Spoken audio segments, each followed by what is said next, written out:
All right, good afternoon, ladies and gentlemen. Have attention, please. All quiet, please. Thank you. Go ahead, take out the handout. We're going to finish up actually in here the very last part of the video, 1989, People Power. Let's have a seat, okay? And then we will transition into the next component of this unit, which is taking a particularly close look at the fall apart of the Soviet Union, the end of communism, in one of the former Soviet republics. You guys are going to get my very personal story. Exactly, yeah. In fact, I'll be showing you like pictures that I took from my trip back when I was not a lot older than you are. Yeah, I had hair color. 1985. I'm going to be telling you this whole story. So, your patience, your quiet, your attention. Have out 1989 People Power. We will be finishing that. Did any of you guys finish that on your own, watching that? No, because I think I made it clear that we were going to be finishing that. You did already. Okay. No, that's fine, because we've got only less than 10 minutes left of it in any event. Okay? And the next video that I'm going to show in here is not available on YouTube. I actually have to show that here, and it's kind of a bummer because the Singing Revolution story, like I say, is not available on YouTube, so I'll have to come up with some different alternative sources.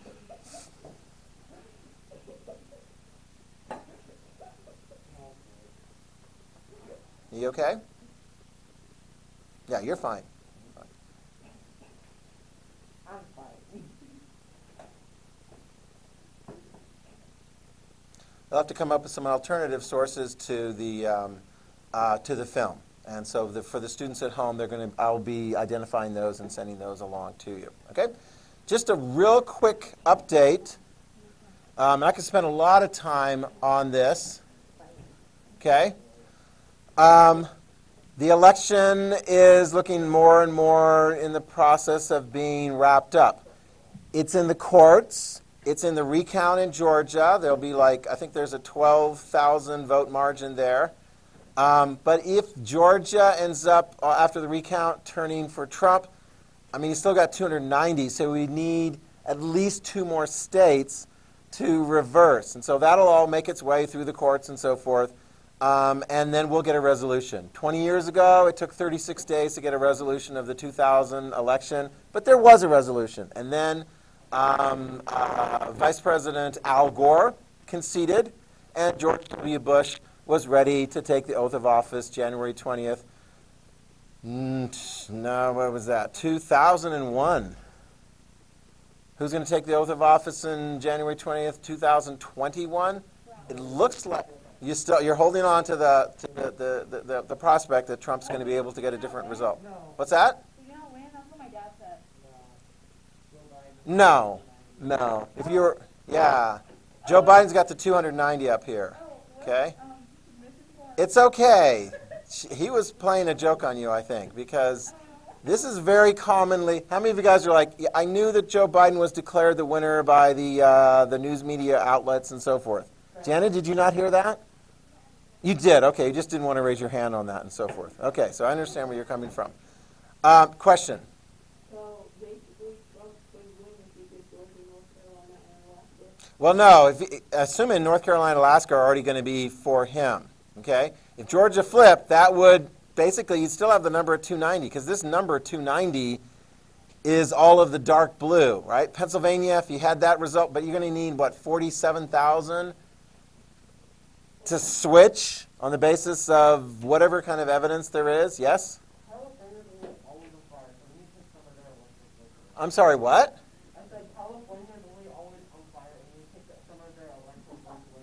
I'm sorry, but the fact that fires take place in different parts of the country does not justify taking away political power.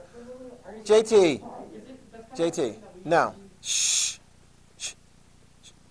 California has 55 electoral votes on the basis of their population. Now, JT, if you want all the people in California to move away from California because of whatever reason, fire or so forth, and they can all move to Idaho, then Idaho would have that many electoral votes.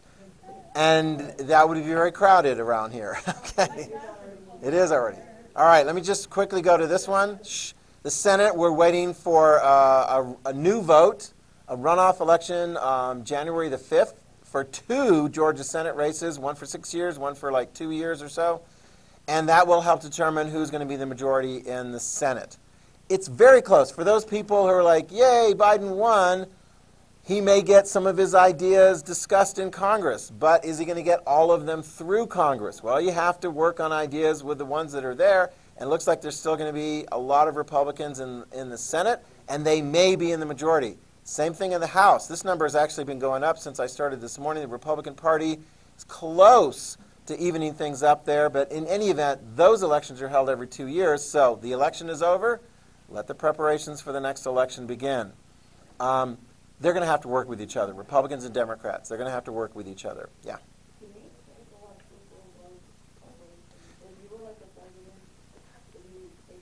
Here's a quick answer, and you're going to cover this more this year, actually, when we get to how they determine how many electoral votes each state gets.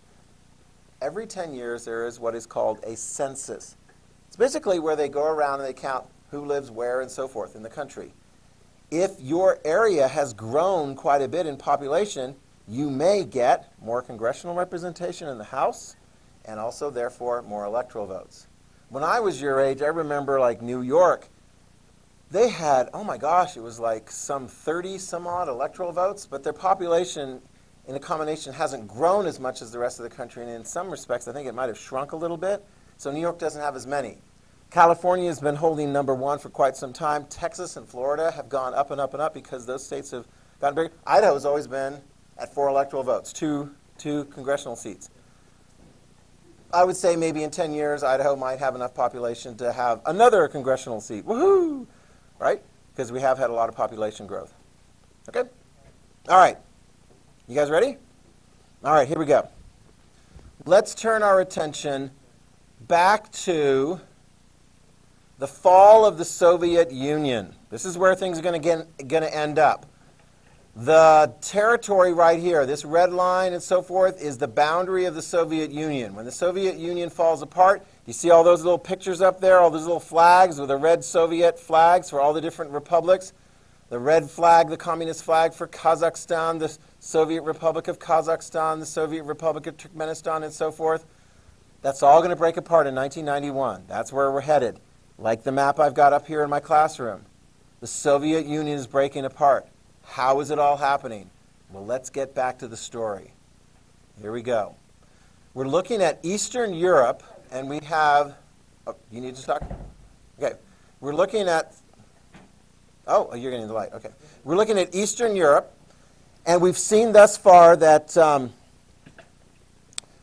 the transition from communist power to free elections in Czechoslovakia, peaceful or violent?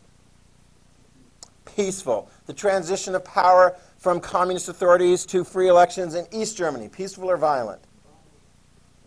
Peaceful. Poland. Ultimately, I mean, it was in the early 80s, there was violence and so forth. But by the time Gorbachev came in and was like, hey, Poles, whatever you want to do and so forth, did they transition fairly peacefully? Yes. And Hungary? Yes. And now we look at Romania. And this is interesting because I may have mentioned this to you before. In early 1989, there were student protests in China. And they'd gone on for week after week after week. And eventually the communist government grew impatient. They sent orders to their military. And they said to the military, you need to go in there and clear them all out. Now, here's a key point. They wanted the military to follow orders. If you're the boss, if you're the boss, you want the military to follow orders? If you say smack them down, then they smack them down? Here's what the military in China went through before they were clearing out the students. They were told, those students have done terrible, terrible things. I mean, they were pretty much all riled up. So they were told, these people, these students have done terrible things. And so when the orders came to clear out the students, what did they do? They did it. So in 1989, some of the protests in China, they were cleared out. Let's watch and see how it plays out in Romania. Because if you start to crack down and you clear people out in a violent manner, and you can't pull it off completely, oh boy howdy. When those guys, if they win, how are they going to treat you? Not so good. What happened to the communist dictators who quit in East Germany, Hungary, Poland, Czechoslovakia? Did they get to live? No, they got to live. They transferred power over peacefully. I mean, they were like, looks like we're not going to be able to pull this off. But Nicolae Ceausescu of Romania, he felt as though he could count on the reliability of the military. In fact, I'll give you the answer to question number 37. How did Romanian dictator Nicolae Ceausescu respond when demonstrations broke out in Timișoara, which is part of Romania right near Yugoslavia, where they were able to actually find out what was really going on in East Europe because they could tune in to the Yugoslav television and radio? And so they got real news. He's going to order his troops to fire on the protesters. This is where we left off. And they will fire on the protesters. And the protesters are going to get killed. And will the protesters continue? Yeah, this is very dramatic here.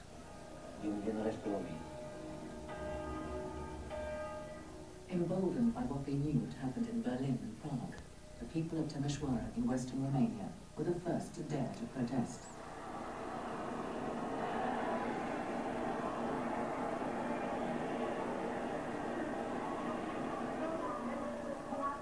Ion Sabu, who worked in a local silk factory, found himself leading a rebellion. For the first time in my life, I felt free.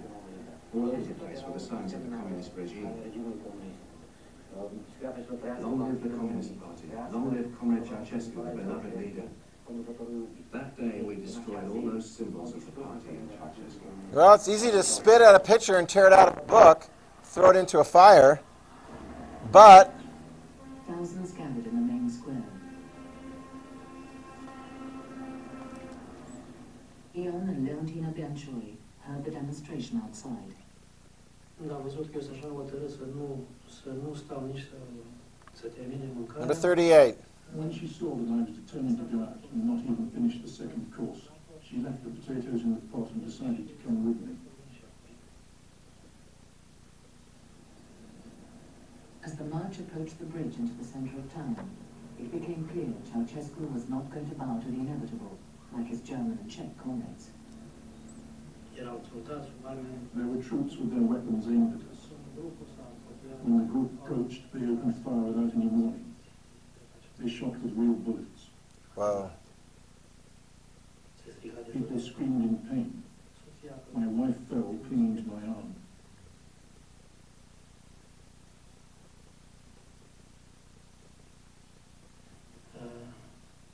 Au lovit-o un groț în spate, exact prin inimă. She was hit by one bullet in the back, straight through the heart. Am crezut că mai I thought she was still alive, but she died right there on the spot. atunci pe loc. A lot of people died in Timișoara. The slaughter went on as troops surrounded the city, but the defiance continued.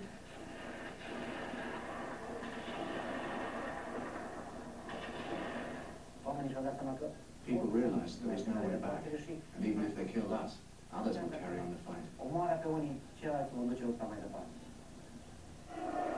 In the capital, Bucharest, stories of the Timișoara rising spread quickly. Oh, 39. Ceausescu to reassert control. He's going to reassert control. 6-hour speech. Here's the beginning of his big speech. How's the speech going so far? Oh, not so good. The crowd is jeering him.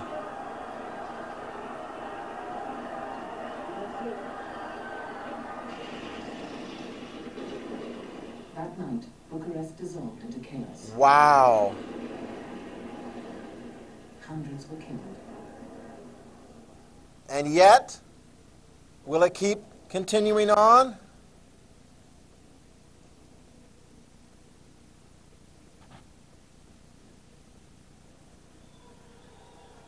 The people kept coming, and when the army deserted their leader, it was the turn of Ceausescu and his wife to flee. Whoa, the army deserted Ceausescu. You could only rely on the very, very loyal, like pit bull security. The army deserted him. They turned and joined the crowds. And so you're going to see here army joining the people and overthrowing Ceausescu. If you're Ceausescu at that point, so you get number 40? Yeah, the demonstrators. If you're Ceausescu at that point, you're like, get me on a helicopter and get me the heck out of this country. He and his wife, who was equally culpable to Ceausescu as far as like running the country with a really firm grip and ordering the troops and so forth to fire on the crowd, they got on a helicopter. Did they get out of the country? No.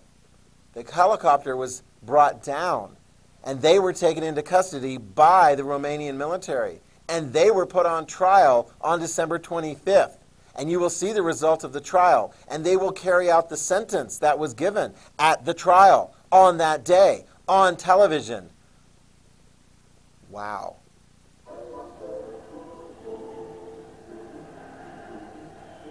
They tore out the communist symbol from the Romanian flag. That's why the center is cut away.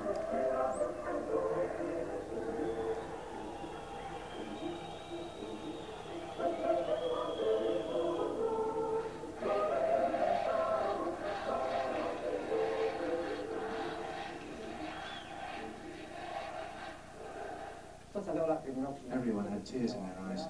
It was so emotional. That week meant I hadn't lived for nothing. Oh!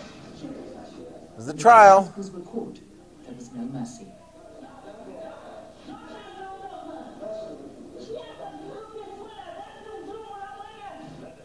With the executions of Ceausescu and his wife seen on television, an era of repression in Eastern Europe had come to an end.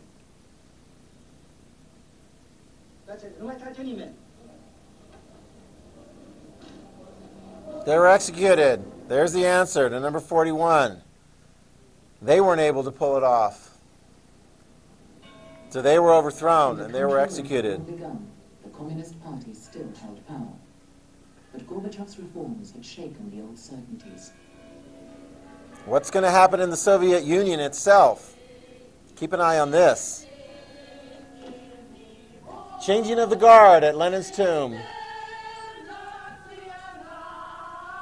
They're still singing the communist anthem. Loyal party members at Moscow's first ball-bearing factory were bewildered by the changes at home and abroad.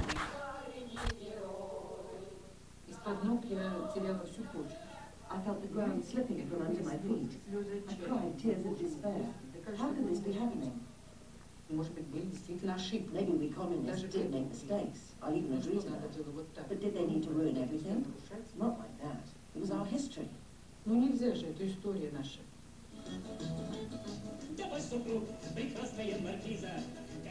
A cartoon at the time told how destructive communism had been in the past, and how Gorbachev's attempts to reform the system had just brought disasters, economic breakdown, and civil war. Let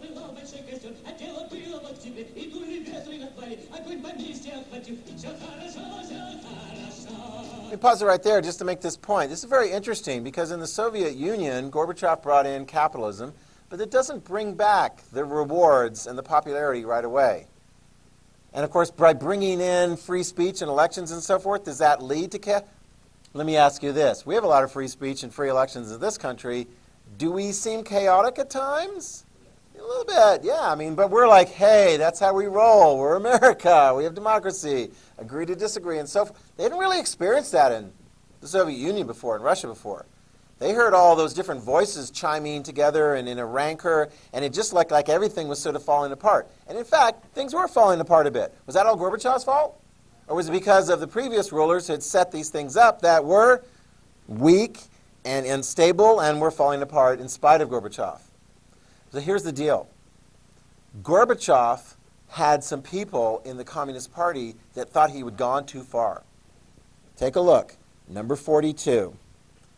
Some of those top people in his own party, in his own administration, tried to overthrow Gorbachev. It's called a coup d'etat. C-O-U-P.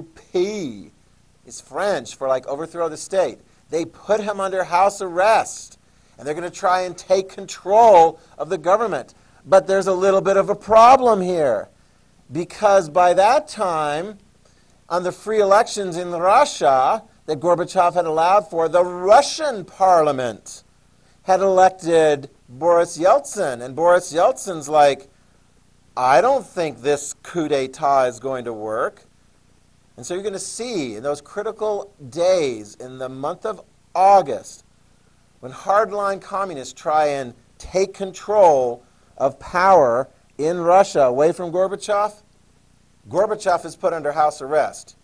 He's stuck down by the Crimean Peninsula, by the Black Sea.